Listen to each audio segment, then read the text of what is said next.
What's going on, guys? Welcome back to the channel. So this video is for anyone who's struggling with addiction at the moment.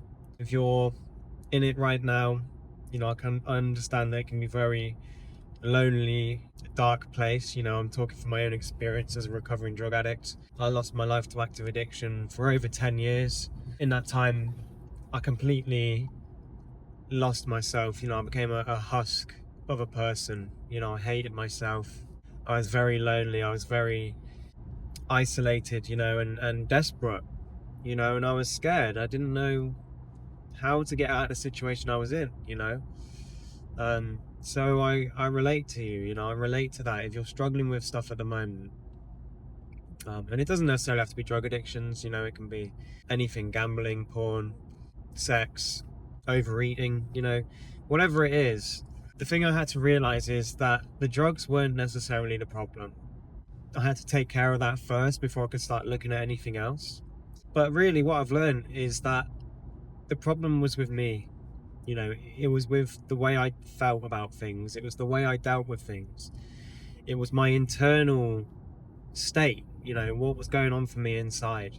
That was the real problem. And when I put down the drugs, I was able to look at that stuff, process that stuff.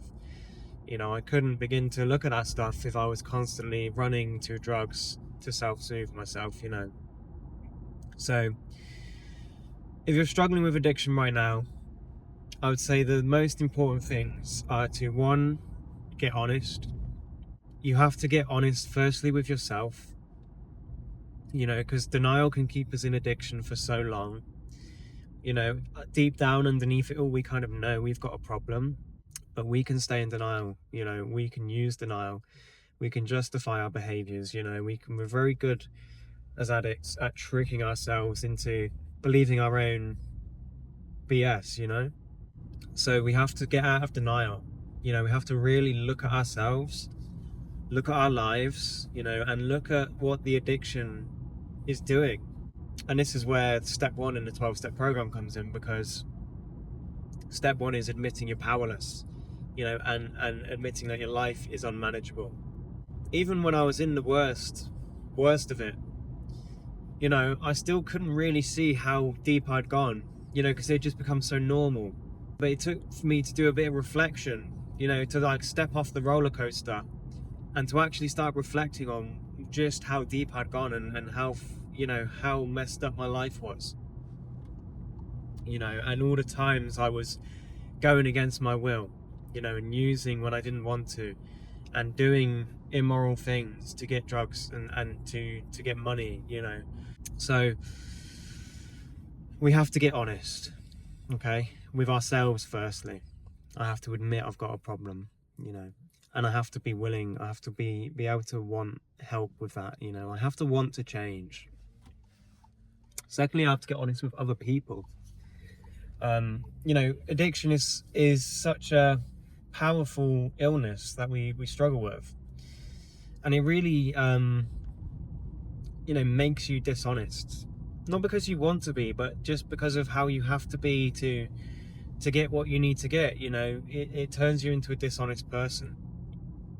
So practicing honesty at first is very difficult, but it's a really profound thing we can do. When we're able to get honest with people, it helps people see where we're at, and it means we're finally open to the help that other people can offer.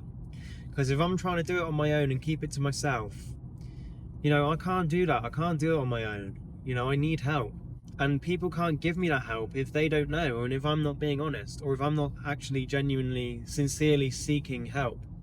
So I think in my life, one of the most powerful turning points for me was actually when I told my family, and I actually asked for help.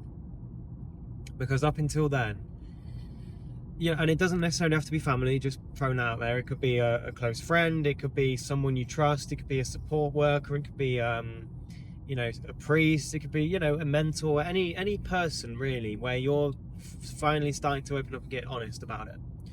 But for me, it was my family, and up until that point, everyone knew I had a problem. But we could just bury our heads in the sand, and kind of just try and get on with life. But that moment of when I started asking for help was a big turning point, because up until then I tried to protect them from it. I thought that if I don't admit it's a problem, then they'll be okay. If I admit it's a problem, then it's going to cause them worry, and it's going to, I was trying to protect them from it, but really what I was trying to do is really just stay in denial, and protect myself. Um, when I opened up and asked for help, I mean, it was probably a massive relief for them, because they already knew. I was the last person to find out that I had a problem, funnily enough. Everyone else knew, everyone else could see it. So when I asked for help, now finally I'm willing, I'm open to change, right? So that's a really big key moment in anyone's recovery journey, the getting honest and asking for help. And the second bit is about becoming willing, becoming open-minded and willing to change. Before, I wanted the consequences to stop, but I wasn't really willing to take responsibility, and I wasn't really willing to put in the effort. Like, as an addict, I was quite spoiled. I was quite entitled. I expected things. And I just thought that some miracle was going to come along and change my life. Someone was going to come and do it for me. Someone was going to come and save me. But that's just not how life works, is it? And that's another thing I had to learn in recovery.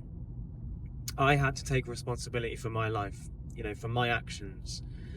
I was where I was because of my actions, and I was only going to get out of that through my actions. No one, although people helped me, and they did, and I needed help, and people in recovery, in the 12-step fellowship, in the meetings, Narcotics Anonymous, Alcoholics Anonymous, they gave me a hand up. Do you know what I mean? They pulled me, they went into that pit and helped pull me out.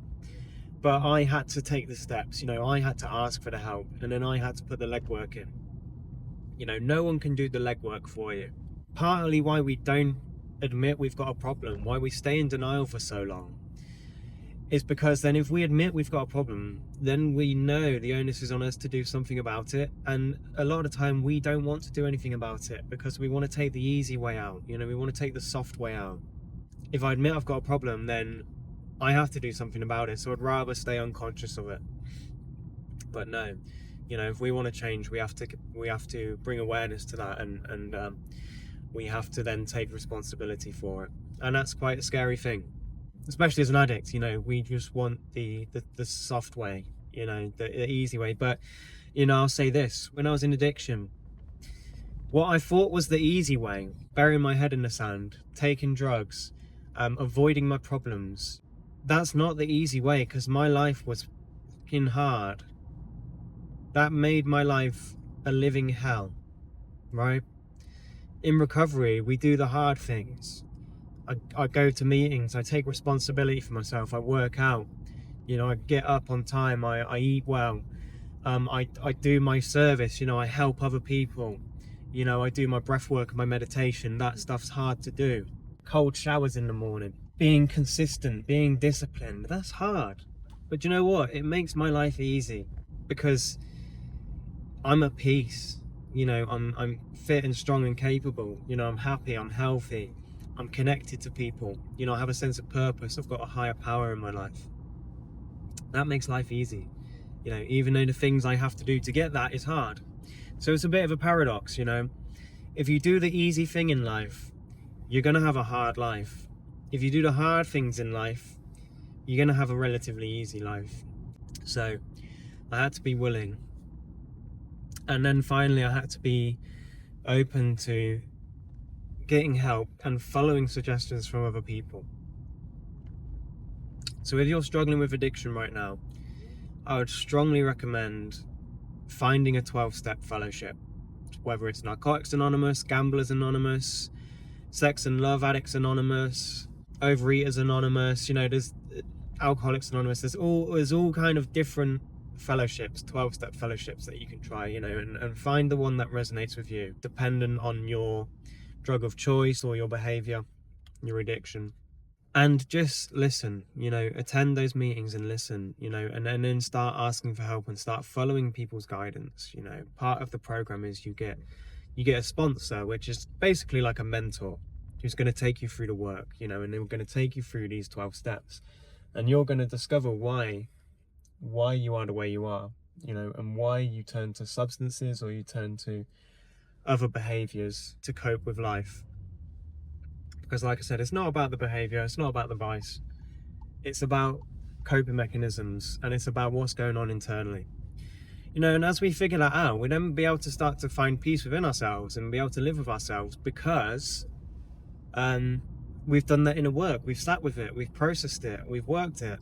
We have more awareness of ourselves, we have compassion for ourselves. We learn to meditate and find peace and still our minds by giving back and having a faith in a power greater than ourselves, connecting to spirituality and helping other people. Wow, that fills a gap in me that no drug could ever fill. That void inside me that I have felt can't be filled by taking something outside. What can I use? There's nothing I can fill that hole with. But when I'm giving of myself, and I'm connecting to spirituality, and I'm helping other people, and I'm doing service, and I'm finding my sense of purpose and my meaning in life, that hole is filled up, and it's overflowing, and that's how recovery works. We come in a black hole, sucking the life out of everyone around us, sucking the resources and the money and the drugs to try and fill this void. We come into recovery and people's cups are overflowing, with light, with recovery. And they're overflowing, and they're giving their recovery to you. This is how we say you can only keep what you have by giving it away. So in recovery, your cup starts to fill up. People are sharing their light with you. All of a sudden your light starts to come on, and then your cup starts overflowing. Right, now what do you do with that? You go and help the next person. And that then fills you up even more, and they'll help the next person, and it's a beautiful process to see. And this is what recovery is all about. So if you're feeling hopeless and lost right now, just know that there are many people who have been through what you're going through. There are many people who have gotten well and recovered. We just need to find our people. We need to find people who relate to us and who understand us, because in addiction, the average person just doesn't understand. Why can't you stop? Someone who's not an addict just won't understand. When you're connecting with other people who are in recovery, then you'll start to feel seen, you'll start to feel understood, you'll start to feel supported. And this gives you the foundation to start being able to working on yourself and to go through the process, trust the process. But initially, we have to put down the substance, we have to put down the vice, and that's scary because we don't know what's on the other side. We have to take that leap of faith. And we take that leap of faith thinking we're about to jump off a cliff. The reality is, in recovery, my experience has been, it's like stepping off the curb. You're held and you're supported underneath. You think you're taking that leap of faith, just take it, and you'll see life is so much better without these vices. But it's our comfort, it's all we've ever known. So be kind to yourself, find support, get honest with yourself, ask for help, and really reach out and follow guidance, and trust the process. Trust that you can do this, that you are worth it, that you deserve a better life for yourself. This ain't for your family, for your kids, or anything else. And I know that sounds selfish, but it's true. This has got to be for you. You've got to want this for you, because you deserve a better life than the way you've been living. And as a result of you taking care of yourself, everyone else in your life will benefit. So if you're struggling, feel free to leave a comment, reach out to me. I'd be happy to connect with you and give you some guidance and some help. See what local services and meetings are available in your area. You can also try online. There's plenty of online 12-step meetings as well. And give it a go. You won't regret it. It might be difficult, but it'll be the most worthwhile thing you've ever done. And with that being said, I appreciate your time. Thank you for listening. Subscribe for more content on recovery, personal transformation, spirituality. Keep an eye out for more videos, and I'll see you in the next one. Cheers.